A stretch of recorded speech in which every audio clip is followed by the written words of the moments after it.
안녕하세요. MTN 이슈체크 나운수 기자입니다. 국내 유일 원양 선사 HMM이 속한 디 얼라이언스 이 해운 동맹이 세계 1위 해운사인 MSC와 손을 잡았습니다. 최근 HMM이 속한 이 해운 동맹체에 다른 해운사가 탈퇴를 선언하면서 이 동맹이 와이되는 것 아니냐 이런 우려까지 나온 상황이었는데요. 이번에 MSC와 손을 잡으면서 오히려 전화위복이 된 것으로 보입니다. 몇몇 해운사끼리 동맹을 맺고 다른 동맹과 치열하게 싸우는 이 시장이 바로 해운업인 만큼 이 해운동맹은 해운사들에게 매우 중요합니다.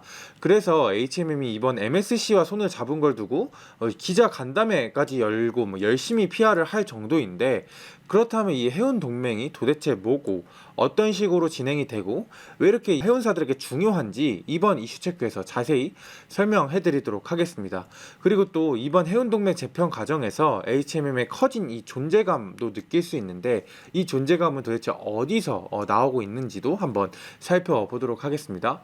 해운동맹은 쉽게 말해서 여러 해운사들끼리 하나의 팀을 만들어서 연합체를 꾸리는 겁니다. 보통 땡땡 얼라이언스라는 이름이 붙는데요.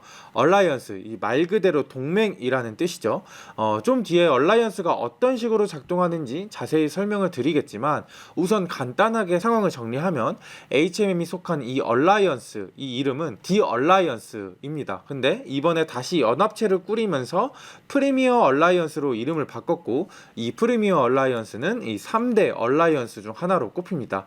앞서 말씀드렸던 것처럼 해운사들에게 이 얼라이언스는 매우 중요합니다. 조금 과장해서 말씀을 드리면, 경쟁력 있는 얼라이언스에 들어가기 위해 해운사들이 목을 맨다 이렇게까지 말할 수 있는데요. 일단 경쟁력이 없는 해운사라면 얼라이언스에 껴주지도 않는다고 하고요. 경쟁력이 떨어진다고 판단되면 거의 이렇게 퇴출까지 당한다고 합니다. 서로 간의 이해관계만 맞아떨어지면은 손을 잡고 도움이 안 된다 싶으면 바로 버리는 그런 매우 냉정한 시장이 이 해운 시장입니다. 그래서 참고로 이 해운 동맹이 통상 5년을 주기로 해체되거나 재편되거나 이런 추세를 보인다고 하는데, 이번에 디 얼라이언스, 이 프리미어 얼라이언스가 재편되는 것도 정확히 5년 만이라고 합니다. 얼라이언스가 어떤 식으로 이루어지는지 이해하기 위해선 이 비행기를 떠올리면 쉽습니다. 종종 미국을 가기 위해서 이제 대한항공 티켓을 예약하면 대한항공 비행기가 아니라 미국 항공사 델타항공 비행기를 타고 가는 경우가 꽤나 많습니다.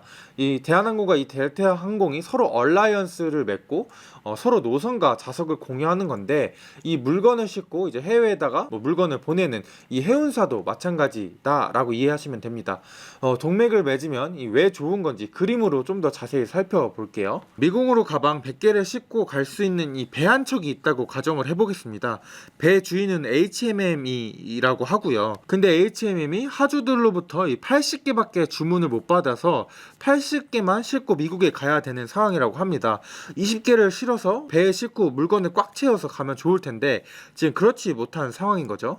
여기에 짐을 못 실은 만큼, 그러니까 20개의 공백이 생기는 만큼 HMM에게는 어찌 보면 이 손실이 발생하는 겁니다. 근데 이런 상황에서 같은 얼라이언스 동맹 관계인 ONE도 가방 100개를 실을 수 있는 배 한 척이 있다고 할게요. ONE 같은 경우는 화주들이 대부분 유럽에 물건을 보내는 화주들이라서 유럽으로 배를 띄우는 게 훨씬 더 효율적인데, 미국으로 가방을 20개를 무조건 보내야 되는 상황이라고 합니다. 상식적으로 가방 100개를 실을 수 있는 배 한 척으로 가방 20개만 싣고 미국에 가기에는 비용적으로 비효율적인 상황이 발생할 겁니다. 그래서 해운 동맹을 맺은 HM의 선박에 남은 공간에 ONE가 주문받은 가방 20개를 같이 실어서 미국으로 이렇게 보내는 겁니다. 이렇게 해서 해운 동맹을 맺는 거죠.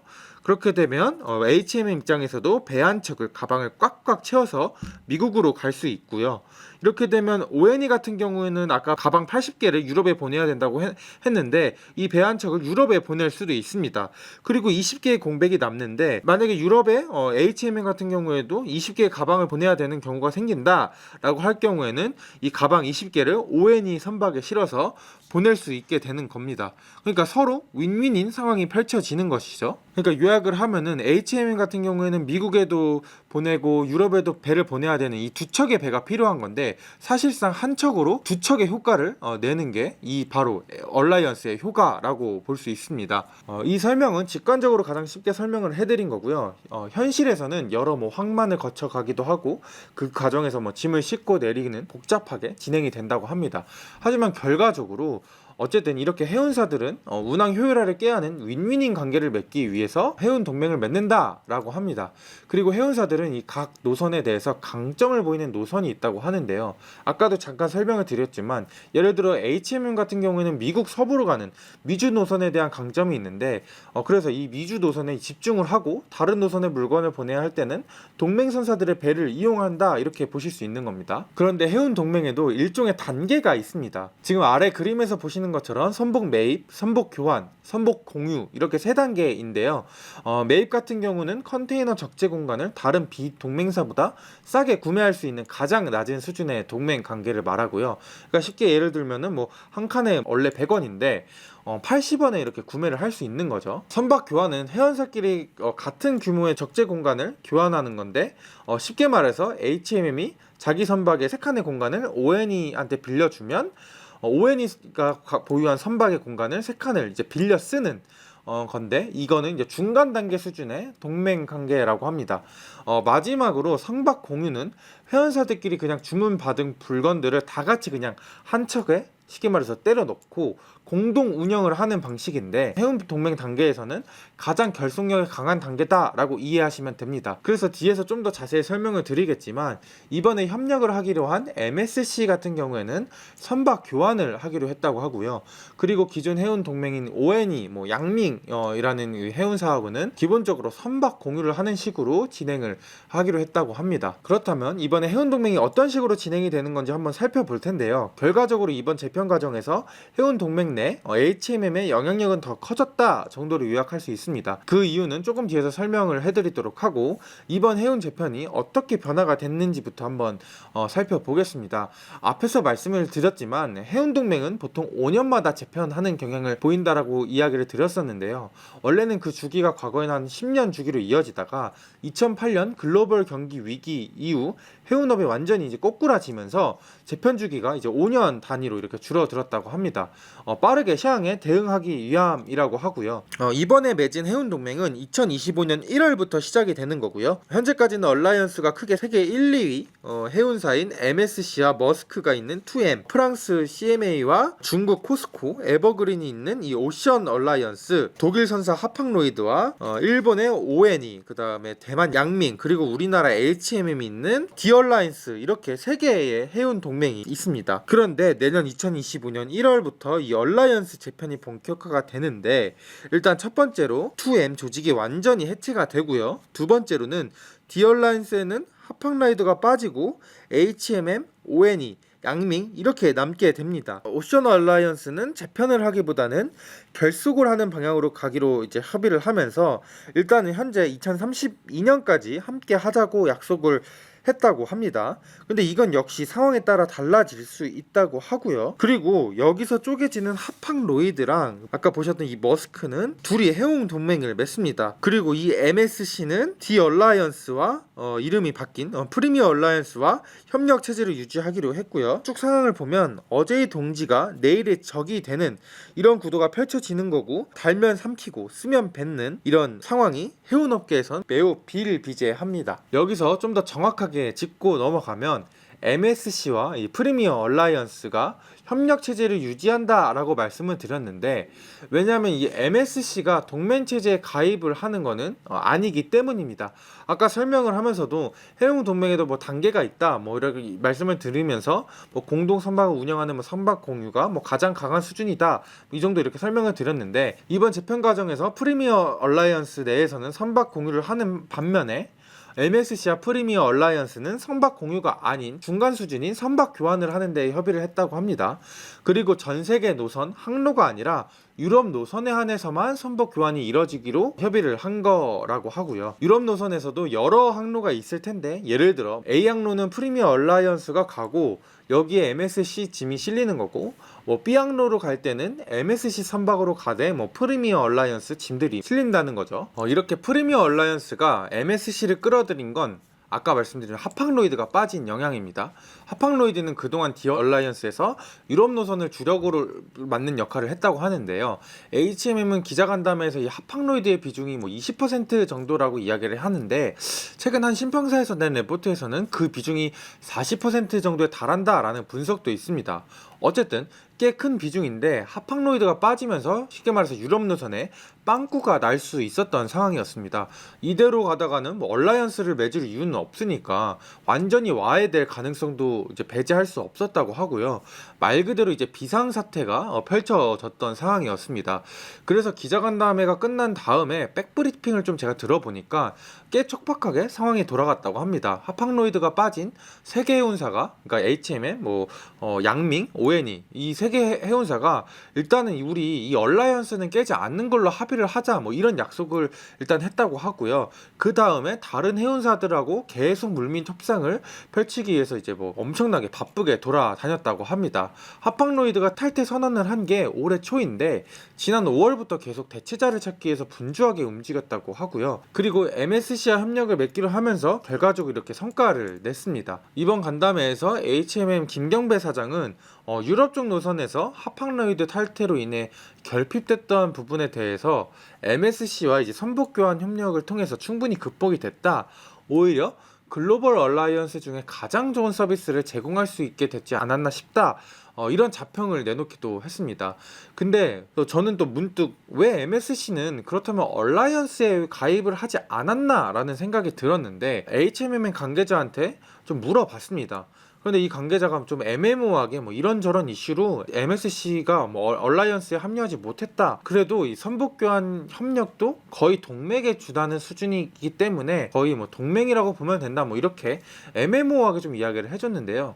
그래서 제가 전문가한테 좀 물어보니까 유럽 같은 경우에는 이 유럽경제법이라는 게 있는데, 이 법이 강화가 되면서 시장 점유율이 30%를 초과하면 뭐 동맹을 맺을 수 없는 뭐 상황이, 뭐 제약이 좀 있다, 그래서 동맹까지는 맺지 못한 것으로 보인다, 뭐 이런 답을 해줬습니다. 그리고 이 하팡로이드 탈퇴를 우려했던 사안들 중에 하나가 바로 항만 이슈였습니다. 해운사들은 각자 지분을 이렇게 보유하는 형태로 이렇게 일부 항만을 소유하는데요. 얼라이언스를 맺으면 이 해운사들끼리 항만 이용료를 뭐 서로 공짜로 이렇게 해주거나 혹은 아주 저렴한 가격에 뭐 이렇게 돈을 내고 이용을 하는데, 하팡로이드 탈퇴로 이 회사가 보유한 항만을 이용하지 못하면서 이용료가 증가하게 되는 거 아니냐라는 게 이게 신평사가 꼽던 리스크 요인 중 하나였습니다. 그래서 이 리포트를 쓴 연구원 분한테 이제 연락을 직접 해서 이번에 MSC가 이렇게 협력을 하면 이런 리스크가 해소된 거 아니냐라고 물어봤는데요. 이 연구원이 말하기는 이제 MSC 같은 경우는 세계 1위 해운사라서 하팡로이드보다 훨씬 더 많은 항만을 보유하고 있는 상황이고, 그렇기 때문에 이번 협력을 통해서 MSC가 보유한 항만을 저렴하게 이용할 수 있게 될 것 같다. 그래서 리스크를 해소한 것뿐만 아니라 오히려 플러스라고도 보인다라는 말을 해줬습니다. 이번에 MSC와 협력하게 되면서 서비스 항로가 기존 26개에서 30개로 증가를 했다고 하고요. 또 HMM 같은 경우는 최근 인도에서 지중해로 가는 노선에 많은 공을 들이고 있는데, 이번 MSC 협력을 통해서 유럽 노선에 좀 부담을 줄이게 되면서 이 노선에 선박을 집중 투입할 수 있는 효과가 발생할 것으로 기대하고 있다고 합니다. 마지막으로 제가 앞서 이번 협력 재편 과정에서 HMM의 영향력이 커진 게 느껴진다라고 말씀을 드렸는데요. 이건 과거의 위상을 비교해보면 확연하게 차이가 날 수 있습니다. HMM이 어려웠던 현대상선 시절, 이때는 현대상선의 그 잘못된 운임 정책과 정산금 지연 문제가 발생하면서 G6라는 얼라이언스의 퇴출을 당하기까지도 했습니다. 그리고 이게 퇴출당한 이후에 그 머스크와 MSC 아까 말씀드렸던 그 2M에 사실상 도와주세요, 저 좀 껴주세요 이렇게 하면서 도움을 요청을 한 적이 있었는데요.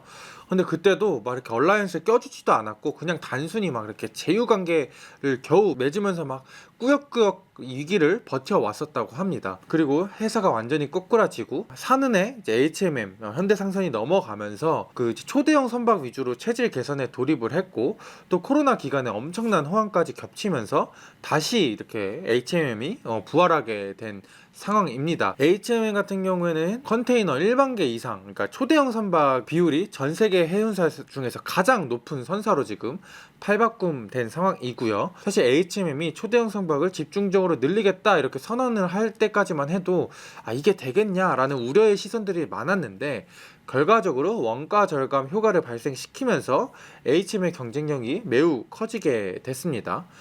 과거에는 제발 얼라이언스에 껴주십시오 이런 분위기였다면, 이제는 내부에서 확실히 영향력을 발휘하고 있는데요. 유럽 노선이 어쨌든 MSC로 해결이 된 상황이기 때문에 노선이 증가할 뿐 아니라 이로써 이제 운영할 수 있는 선박들이 늘어나게 되면서 HMM은 선로를 이렇게 추가 확대할 전망이라고 합니다. 기자간담회에서는 내년 중에 대서양 항로를 추가 취항하겠다라는 계획을 밝혔는데요. 이렇게 노선을 독자적으로 신설을 하면 얼라이언스 내에서도 입지가 더 늘어날 수밖에 없습니다. 노선이 다양해질 수 있기 때문에 자기가 이제 보낼 수 있는 배도 많고, 그리고 그 선박이 넓기 때문에 다른 얼라이언스를 이렇게 끌어들일 수 있는 유인력이 생기게 되는 거죠. 이게 결과적으로는 얼라이언스 경쟁력 전체를, 그러니까 프리미어 얼라이언스 경쟁력 전체를 끌어올리는 결과로 이어지게 됩니다. HMN 관계자가 좀 가장을 보태서 이야기를 하기로는, 예전에는 진짜 너무 힘들어서 아까 말씀드렸던 것처럼 막 제발 들어가게 해주세요 이런 상황이었는데, 이제는 우위라고 말하기 낯간지럽고 진짜 완전히 대등해진 상태가 된 것 같다 말을 해줬습니다. 예전에는 쉽게 말해서 저희 선박 3칸 내어드릴 테니 그쪽 선박 1칸만 내어주세요, 저희랑 좀 쉐어를 해주세요, 막 이런 식의 열의의 협상을 해왔는데, 현재는 1대1 선박 교환을 하는 상황까지 왔다고 합니다. 그러니까 이렇게 대등하게 지금 얼라이언스 내에서도 입지가 탄탄해졌다라고 볼 수 있는 거죠. 한편 HMM은 간담회에서 2030년까지 23조 5천억 원을 투자해서 친환경 선박을 포함한 선박을 대폭 늘리겠다라는 계획을 밝혔는데요. 현재 컨테이너선이 84척인데 향후 2030년 내로 130척까지 늘린다고 하고요. 그동안 매출 비중이 미비했던 이 벌크선도 현재 36척에서 2030년 110척까지 늘려서 경쟁력을 더욱 끌어올리겠다라는 계획입니다. 현재 HMM이 점유율이 사실 전 세계 시장에서 3%로 매우 미비한 상황인데, 지금까지는 점유율이 낮지만 알짜 노선과 초대형 선박으로 경쟁력을 끌어올렸다면은, 이제는 대폭 선박까지 늘리면서 점유율을 높여서 또 다른 경쟁력을 확보하겠다는 게 HMM의 전략으로 보입니다.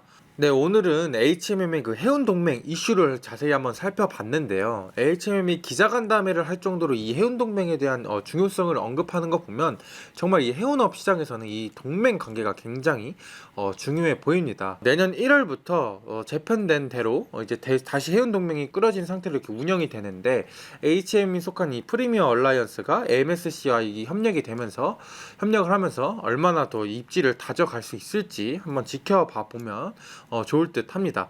네, 제가 준비한 이슈 체크는 여기까지고요. 다음에는 더 유익하고 재밌는 컨텐츠로 찾아뵙도록 하겠습니다.